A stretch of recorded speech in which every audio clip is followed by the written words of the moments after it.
Love the Lord your God.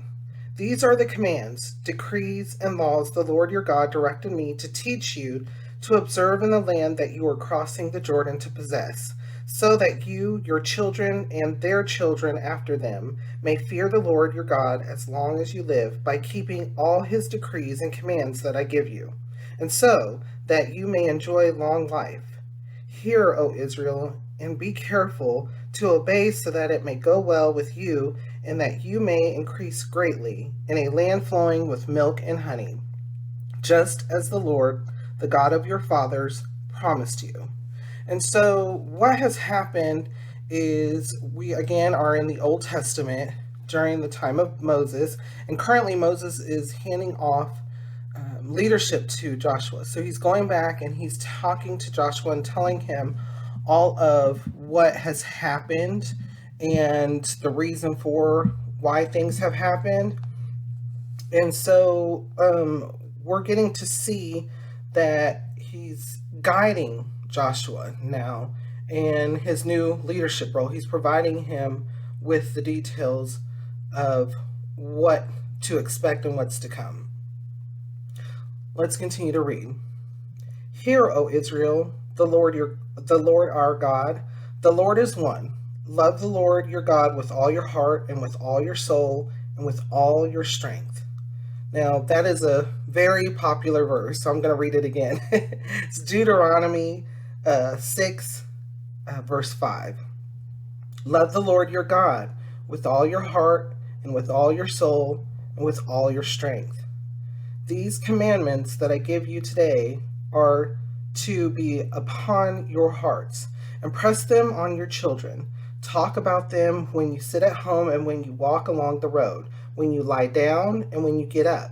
Tie them as symbols on your hands and bind them on your foreheads. Write them on the door frames of your houses and on your gates. So this is really important. Especially when it comes to our walk with the Lord, seeking the Lord's wisdom and fellowship with one another, thinking about other people, and relaying this type of message to others. So when it comes to the Holy Word and the message that we get from it and the words that we get from it, we are to continually think about them throughout the day. When we go to bed, when we rise throughout our day, whether it's you're in retirement or you're working or you're in school, whatever point of your life, whenever you hear the words of the Bible or read the words of the Bible, we are to meditate on those. Those are to be our guidance. And do we as a people, do we do that? I know I catch myself sometimes not thinking about the word at all in some situations. I'll be at the store and I'll just buy something because I think I need it or I had been looking for something.